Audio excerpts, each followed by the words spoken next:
मैं आगरे की रहने वाली हूँ। काफ़ी दिन तक मेरे पेट में दर्द था, तो मैंने खूब वहाँ डॉक्टरों को दिखाए, जाँच सब करवा लिए, पर किसी को भी समझ में नहीं आई कि क्या बीमारी है इनको। वहाँ से हमारे रिश्तेदार मिले, वो बोले कि एपेक्स हॉस्पिटल है महानगर नंबर सेक्टर 1, वहाँ जाओ, आप वहाँ दिखाओ, वहाँ क्या बताते।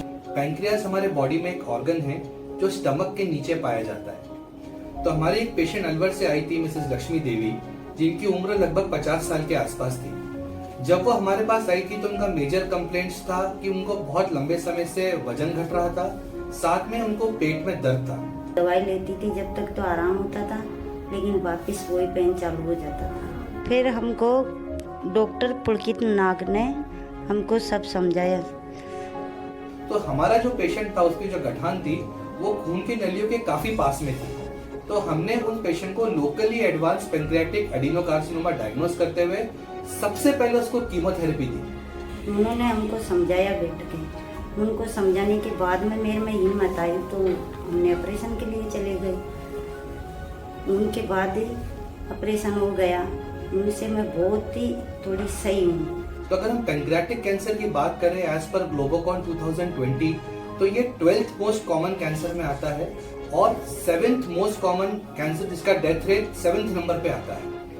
पैंक्रियाटिक कैंसर अपने आप में काफी अग्रेसिव मैलिग्नेंसी है, लेकिन अगर सही समय पे हमें पता लगे तो ये क्यूरेटिव इंटेंट के साथ ठीक किया जा सकता है। ऑपरेशन के बाद बहुत ही बेहतर अच्छी हूँ मैं।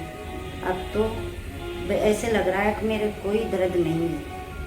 इस पेशेंट को हमने नेब-पैक्लीटेक्सेल और जेमसिटाबिन बेस्ड कीमोथेरेपी दी शुरू के 3 साइकिल, और 3 साइकिल जो कि 21-21 दिन में हमने दी। उसके बाद हमने दोबारा से इनका सीटी स्कैन और एमआरआई करवाया, और उसमें पाया गया कि वो जो गठान पहले बहुत बड़ी थी वो काफी छोटी हो गई। इसी दौरान इस 21-21 दिन के 2-2.5 महीने के सफर में जो पेशेंट को पेट का दर्द था, जो पेशेंट को खाना खाने में दिक्कत हो रही थी, जो उनका वजन कम हो रहा था, उसमें भी बहुत इंप्रूवमेंट देखा गया, और पेशेंट को क्लिनिकली फायदा हुआ, उसका डाइट इंक्रीज हुआ, और हर बार जो हम उसको क्लिनिकली एग्जामिन करते थे और वेट चेक करते थे, उसमें पेशेंट को बहुत पॉजिटिव फाइंडिंग्स हुआ। हमारा पूरा ट्रीटमेंट हुए हुए अभी 2 महीने हो चुके हैं, और पेशेंट अभी हमारे फॉलोअप पे है, जिनको हम हर 3-3 महीने के फॉलोअप पे कुछ रेडियोलॉजिकल इन्वेस्टिगेशन और कुछ ब्लड मार्कर के बेस पे बुलाते हैं। So the patient is doing very well and she has responded to chemotherapy and surgery very well.